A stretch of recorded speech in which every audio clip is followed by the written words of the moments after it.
As beautiful as it is, the backcountry can be a little dangerous. We want to let you know what you need to know before you go. Dan Smith is here from Vail Mountain Rescue. And Dan, we like to check in with you each week to find out what it's looking like in the backcountry.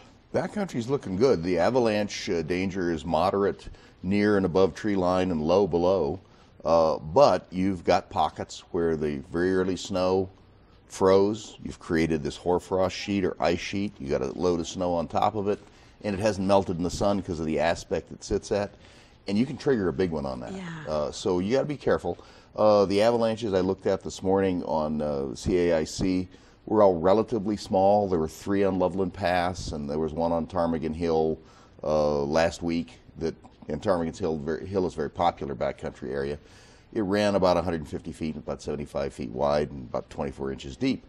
That may sound small, but when that avalanche gets going, that is more than enough to hurt you, possibly enough to kill you. Yeah. I mean, most of the people that are killed in avalanches are killed by blunt force trauma, not by being buried, but just by hitting something on the way down. So you don't want to be in one, and you don't want to try and outrun it. It's you'll get better odds at Black Hawk, and they'll buy you a drink. Okay.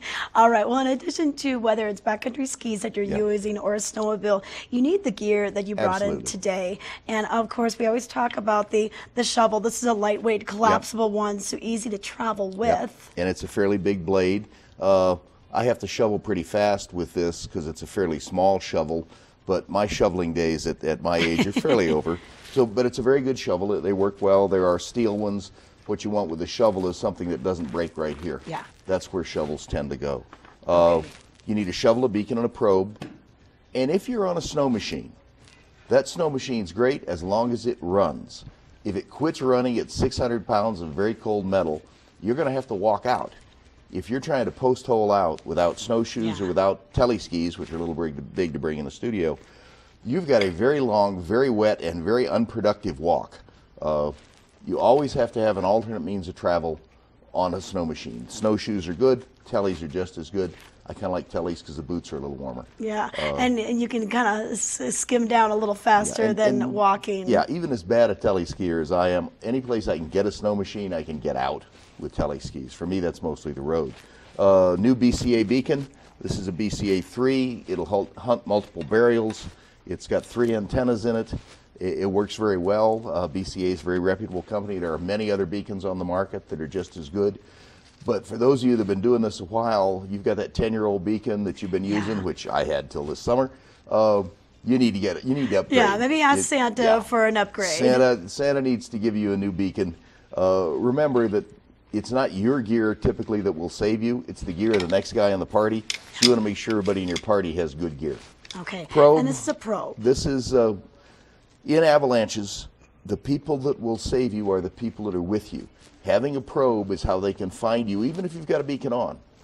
You still have to use that probe to find something. Also, you always run into people in the backcountry who don't have beacons. Yeah. This is the only way to find them then. Okay, and this is very lightweight. All the gear is lightweight. Well into the backpack. This is Ortovox G3. I think the shovel's a lifelink. The BCA, as we said, is a good beacon. Atlas snowshoes. There are all sorts of brands out there, and they're all equally good. Yeah. Talk to one of the local shops. They'll put you in the right gear, but don't go there without it. Okay. The backcountry is not the front side of the mountain. Ski Patrol will not be there to help you, and we're a couple hours away. Yeah. So it's, if your cell phone works, we can reach you. Yes, we can. There's a lot of things that can go wrong. But you were at least 45 minutes from you. Okay. And the survival rate in avalanches really goes to hell in about 30 minutes. Okay.